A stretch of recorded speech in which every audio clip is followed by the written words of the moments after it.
Escocia sin límites, capítulo 41.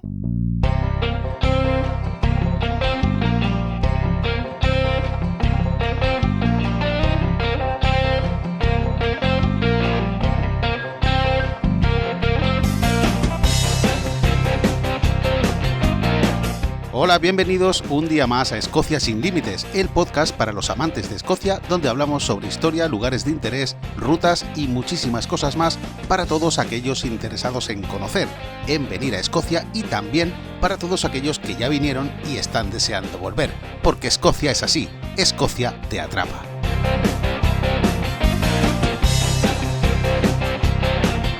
Hoy es viernes 24 de abril de 2020 y yo soy como siempre Andrés, guía turístico en Mundo Escocia.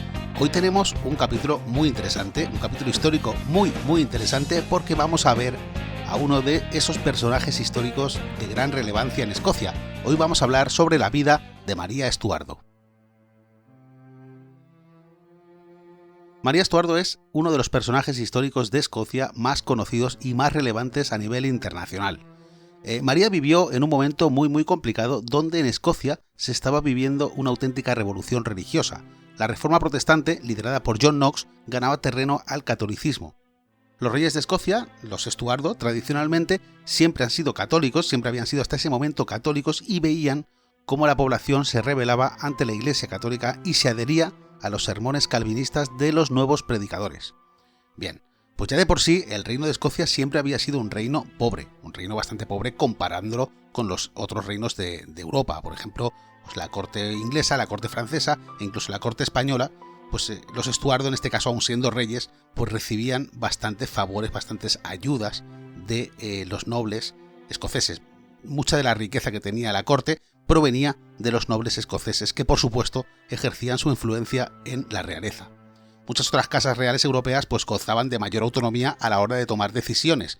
Sin embargo, los Estuardo pues siempre tenían que lidiar con la devolución de favores a unos o a otros e incluso pues en algunas decisiones importantes estaban realmente atados de manos y pies. Hasta ese momento, la casa Estuardo siempre había dado al reino un descendiente varón. A Jacobo I le sucede Jacobo II y a este Jacobo III y así sucesivamente hasta llegar a Jacobo V. Es cierto que todos ellos morían relativamente jóvenes por una causa o por otra, y lo mismo le iba a ocurrir a este último. Y en este contexto histórico tan convulso, con la religión protestante de por medio y los reyes Estuardo en el poder, llegamos al siglo XVI. El 8 de diciembre de 1542, en el palacio de Linlithgow, nace María Estuardo, hija de los reyes Jacobo V y María de Guisa. Su padre permanece aislado en el Palacio de Falkland, por cierto, localización de grabación de Outlander. Los que seguís Outlander sabéis de lo que hablo. Falkland es un pueblo muy pequeño que tiene un palacio real bastante imponente. Bien, pues el padre está enfermo, Jacobo V está enfermo de disentería en este palacio. Lejos de recuperarse, tan solo 6 días más tarde, el rey fallece a la edad de 30 años. Y ojo, porque esto va a significar que la pequeña María asciende al trono con menos de una semana de edad. Durante estos primeros años, María de Guisa ve una amenaza que viene desde Inglaterra. Enrique VIII está ejerciendo presión para casar a uno de sus hijos con María y asegurarse el trono escocés. Sin embargo, la madre tiene otros planes, María de Guisa tiene otros planes para María Estuardo, y es que ya tiene pensado casar a María con el príncipe francés para que se convierta en reina de Escocia y reina de Francia. De este modo, María es enviada con 6 años de edad a Francia para crecer junto a su futuro esposo. Durante todos esos años absorbe toda la cultura de una Francia en todo su esplendor. El idioma, las costumbres, la moda de la realeza, todo para ella es nuevo y fascinante. Mientras tanto, Escocia está gobernada por regentes que siguen viendo cómo el protestantismo se afianza entre la población. Evidentemente, lo que surge entre María y el príncipe francés Francisco pues no es un enamoramiento tal cual, sino que es un amor entre hermanos. Francisco es un niño con una salud muy frágil y tiene constantes problemas. Con solo 17 años, María Estuardo asciende al trono de Francia junto a su débil marido. El rey ha sufrido un accidente mientras cazaba y ha precipitado la coronación de los nuevos reyes. Ahora mismo, atención, porque María es la reina de Escocia y la reina consorte de Francia, pero por si esto fuera poco, también es la siguiente en la línea de sucesión del poderosísimo trono de Inglaterra. Su abuela, Margarita Tudor, esposa de Jacobo IV y madre de su padre, le da este derecho siempre y cuando Isabel I de Inglaterra no tenga descendencia, y de momento no la tiene. Esto es lo que hace de María Estuardo un personaje histórico tan relevante. Son sin duda los momentos más felices de la vida de María. Tiene el mundo a sus pies, los franceses la adoran y ella adora Francia. Es una joven culta, hábil para los deportes, para la caza, además dicen que es muy guapa. Escribe poesía, se siente como pez en el agua en uno de los reinos más prestigiosos de la Edad Media, pero todo ello va a durar más bien poco porque la salud de su marido, el rey, es cada vez más frágil. Tras unos pocos meses de reinado, Francisco II enferma gravemente de una infección en el oído. Se complica hasta el punto en que fallece el 5 de diciembre de 1560. A solo 3 días de cumplir 18 años de vida, María Estuardo queda viuda. Y aquí comienza su pesadilla, porque desde este momento todas las decisiones que va a tomar van a ser bastante equivocadas y van a llevarla a una vida bastante difícil. Podría haberse quedado en Francia, alejada de la monarquía, pero viviendo entre la nobleza. Pero no, ella era la reina de Escocia, su intención no era quedarse en un segundo plano. Era culta, conocía las historias de lucha de su pueblo contra Inglaterra, conocía las hazañas de Sir William Wallace, del rey Robert de Bruce, conocía toda la historia y además conocía también la difícil situación que vivía Edimburgo con el tema de la religión. Aún así, decide volver. En Francia se le hace una gran despedida con una gran ceremonia a la altura de una reina. Vestida de gala, abandona Francia en barco para rodear Inglaterra y llegar hasta la costa de Escocia. En la costa de Escocia el contraste es muy grande porque solamente le esperan unos pocos emisarios que ha enviado su hermanastro, que es hasta ese momento el regente de Escocia en su nombre. La relación con su prima, Isabel I, reina de Inglaterra, era en ese momento bastante fluida. Ambas se enviaban cartas donde se trataban de hermanas. En el fondo, sabían que eran enemigas ya que una era católica y la otra protestante. En la Edad Media esto era muy importante. Además, eran muy distintas. Isabel pensaba y repensaba cualquier decisión y además siempre dudaba ante cualquier problema. María era más impulsiva. Hacía y decía las cosas de forma más espontánea, y aunque era inteligente, también era mucho más pasional, y esto quizá la llevó a cometer errores que Isabel nunca hubiese cometido. Cuando llega a Escocia, intenta cambiar la menor cantidad de cosas posibles. De hecho, deja seguir tomando las decisiones de la política a su hermanastro, al regente, que hasta ese momento se había ocupado de todo eso. Su postura con la religión es bastante flexible. Ella promueve que en su reino cada uno es libre de ejercer la religión que prefiera, católica o protestante. Esto, que a día de hoy es lo normal, en aquel momento fue una ofensa tanto para católicos como para protestantes. En lugar de apaciguar los ánimos, sin querer, echó más gasolina al incendio. A pesar de tener pretendientes en varias monarquías de Europa, sigue los consejos de Isabel I y elige a un noble inglés para casarse por segunda vez. Lord Darnley se va a convertir en su segundo marido. Se casa con él prácticamente sin conocerlo, pero muy enamorada. Lord Darnley es una cara bonita, pero con el tiempo María va a descubrir que se trata de un hombre bastante miserable.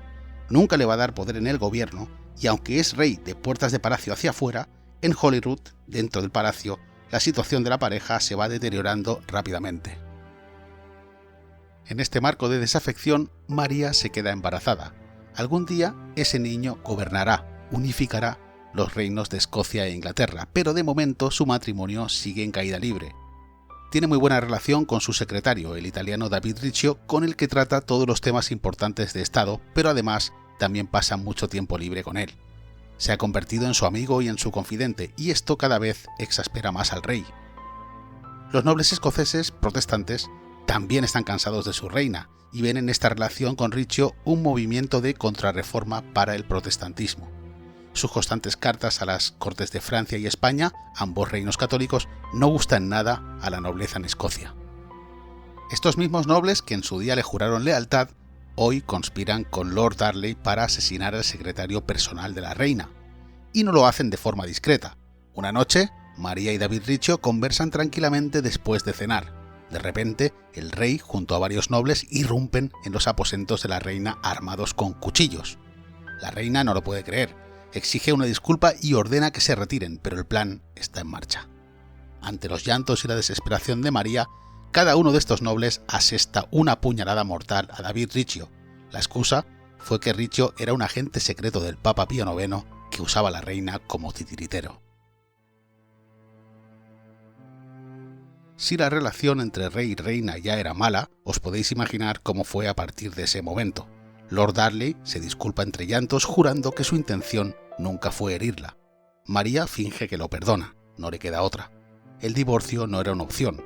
En caso de divorcio, el niño que llevaba en su vientre nunca hubiese tenido derecho al trono, y eso María Estuardo no iba a consentirlo. Entre el pueblo hay rumores de que la reina tiene un nuevo confidente. Hay quien dice que un amante, el conde de Bothwell, uno de los nobles afines a la reina, se ha convertido en alguien muy cercano a María. En apenas un año, el rey enferma de sífilis y es aislado en una pequeña casa fuera del Palacio Real. Está en cuarentena. De repente se escucha una gran explosión en Edimburgo. Es de noche y todo es confuso. Parece que proviene de la casa donde el rey se está recuperando. Para el pueblo es una tragedia, para María quizá una liberación. Encuentran el cadáver del rey con signos de estrangulamiento. Todo parece indicar que Lord Darnley ha sido asesinado. Se abre una investigación para contentar al pueblo, que reclama justicia y que tiene como principal sospechoso al conde de Bothwell. Este es quizá uno de los puntos más oscuros en la vida de María Estuardo. Conspiró María para matar a Lord Darnley. Sabía de las intenciones del conde de Bothwell con quien compartía cama. ¿Fue una forma de atajar en el camino de hasta que la muerte os separe? Bueno, sea como fuere, Bothwell quedó absuelto en una pantomima de juicio que él mismo montó y además se convirtió después en el tercer marido de María Estuardo y con ello el rey consorte de Escocia. Edimburgo en este momento ya es una olla a presión. Muchos protestantes siguen culpando de la muerte del rey directamente a Bothwell y ven en este matrimonio una gran conspiración. Isabel I, desde Inglaterra, tampoco da crédito a las noticias que le llegan desde el norte. María Estuardo y Bothwell tienen cada vez más enemigos. Los nobles, que ven cómo el país estalla en las calles, irrumpen en palacio y se hacen con las famosas cartas de la Arqueta. En estas cartas, presuntamente, descubren la conspiración de Bothwell para matar al rey. Las cartas de la Arqueta es algo que hay que explicar. Son unas cartas escritas por María que conservaba Bothwell en una arqueta, un pequeño baúl que la propia María trajo desde Francia después de quedar viuda. Muchos historiadores creen que fueron manipuladas por estos nobles, otros historiadores piensan que fueron reales y hay incluso gente que piensa que ni siquiera existieron. La cuestión es que estos nobles amenazaron a María con hacer público el contenido de estas cartas incriminatorias si no permanecía al margen e incluso la obligaban a abdicar. Bajo esta tesitura, María tiene que decidir si se rinde o si sigue luchando sin ningún apoyo. En principio, llega a un acuerdo con los nobles para que su hijo Jacobo VI no pierda ninguno de sus derechos y medio voluntariamente, medio obligada, se recluye en la fortaleza del lago Leven. Solo gracias a la ayuda de unos pocos católicos es capaz de escapar prácticamente al año de estar allí y reorganizar un pequeño ejército. Esto le va a servir de más bien poco porque no va a poder recuperar el reino. De hecho, la nobleza en Escocia ya reconocía a Jacobo VI como el legítimo heredero, como rey de Escocia. María se ve obligada a huir a tierras inglesas, donde exige la ayuda de su prima Isabel para ser restaurada en el trono escocés. Esta ayuda se la pide de monarca a monarca, de prima a prima. Pero la situación es complicada. Recuperar el reino es imposible, y mientras María Estuardo esté controlada, el reino de Inglaterra tiene un enemigo menos. Es por ello que Isabel, aconsejada por su más fiel consejero, por Cecil, la va a retener durante 18 años de castillo a castillo. La va a trasladar, durante un tiempo va a estar aquí, durante otro tiempo va a estar en otro castillo, pero siempre va a estar controlada. No penséis que María Estuardo estaba encarcelada. Podía hacer la vida que hubiese hecho cualquier noble inglés de la época. Podía cazar, podía practicar deporte, e incluso tenía una vida cómoda, la mejor comida, pero todo esto siempre bajo el más estricto control de la reina de Inglaterra. Las cartas que María le enviaba a Isabel hacía tiempo que habían dejado de tener respuesta. En Europa, las cortes francesa y española conspiraban para asesinar a Isabel I. Cecil sabía que la reina mantenía correspondencia con Francia. Estas cartas estaban codificadas, pero los espías ingleses hacía tiempo que habían descifrado el contenido. Sabían que María Estuardo estaba al corriente de tal conspiración pero no tenían pruebas de que ella misma autorizase el asesinato. Necesitaban esa prueba, necesitaban la excusa para que Isabel I diera el paso. Isabel no quería ejecutar a su prima, no quería pasar la historia como la reina que ordenó la ejecución de otra reina. Esto en la historia nunca antes había ocurrido. Se dice que María Estuardo cayó en la trampa de Cecil. Un día le llegó una carta cifrada, como de costumbre, a través del suministro de cerveza. Bajo la tapa del barril, como siempre, había una carta que supuestamente llegaba desde Francia, pero esta vez era una trampa. Esta vez la carta venía directamente desde el servicio secreto inglés. En la carta se le pedía autorización para proceder con la conspiración y de esa manera liberarla. El único camino que le dejaban disponible era el asesinato de la reina de Inglaterra. María, después de 18 años retenida, ignorada por su propio hijo Jacobo, por su propia prima Isabel, estaba bastante desesperada. Nunca sabremos en realidad si María cayó o no cayó en la trampa. Lo que sí que sabemos es que Cecil presentó pruebas de la traición de María Estuardo. Le presentó las pruebas a su prima Isabel. A pesar de todo esto, Isabel no tenía clara la sentencia. Todo el mundo ejercía muchísima presión sobre la reina porque consideraban a María Estuardo una fiera enemiga, una enemiga católica. No podían consentir que la heredera al trono inglés acabase siendo una católica. Pasó casi un año. Isabel vivía atormentada ante lo que sabía que tenía que hacer, pero siempre acababa posponiendo. Sus consejeros y el pueblo exigían la ejecución de la reina de Escocia. Jacobo VI, hijo de María, visita Londres. En una reunión con Isabel, se asegura de que siguiendo la religión protestante algún día también será rey de Inglaterra, puesto que Isabel no había tenido descendencia, ya no iba a tener descendencia. Es muy triste que en esta reunión la única frase que pronunció Jacobo en referencia a su madre fue «que se coma ahora la sopa que ha cocinado». Se prepara la ejecución en el castillo de Fotheringhay el 8 de febrero de 1587. María tiene 44 años. Lleva cautiva en Inglaterra los últimos casi 19. El verdugo espera ante la atenta mirada de unos pocos nobles que allí se congregan. Isabel no está. María se acerca con paso firme al patíbulo junto con sus fieles sirvientes que han pasado con ella todo este cautiverio. Va vestida de reina. Ha elegido un vestido rojo oscuro, intenso. Quiere evitar, en la medida de lo posible, las escandalosas manchas de sangre. También lleva un pañuelo que ella misma ha bordado durante todo este tiempo. En el pañuelo hay una frase: «En mi fin está mi comienzo». La ejecución se produjo de un modo grotesco, inmerecido. Hicieron falta 3 golpes con el hacha para separar la cabeza del cuerpo. Tuvo que ser lamentable, agónico. Al recoger la cabeza del cesto, el verdugo solo se quedó con la peluca, haciendo rodar la cabeza por el gran salón del castillo. Un final injusto e indigno para una reina. María pasó a la historia como la reina de los escoceses, Isabel como la reina que ordenó la ejecución de otra reina. María e Isabel nunca se vieron en persona. Hoy, ambas descansan en Westminster, a 9 metros una de la otra.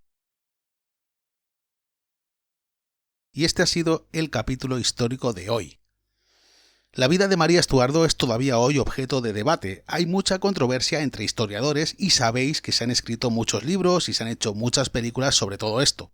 De todos los libros que he leído sobre María Estuardo, si os interesa el tema, yo os recomendaría uno escrito en 1934 por Stefan Zweig. Os lo voy a dejar en la nota del programa por si os interesa. El libro se llama María Estuardo y la verdad es que representa muy bien cómo tuvo que ser la vida de la reina. En fin, muchísimas gracias por seguir ahí un capítulo más. Sabéis que todos los viernes tenemos capítulo de Escocia Sin Límites. Si queréis hacer alguna pregunta podéis hacerla en la página web escociasinlimites.com y si queréis más información para visitar Escocia sabéis que podéis hacerlo en mundoescocia.com. Nos escuchamos la próxima semana y os deseo que paséis un buen viernes y un buen fin de semana.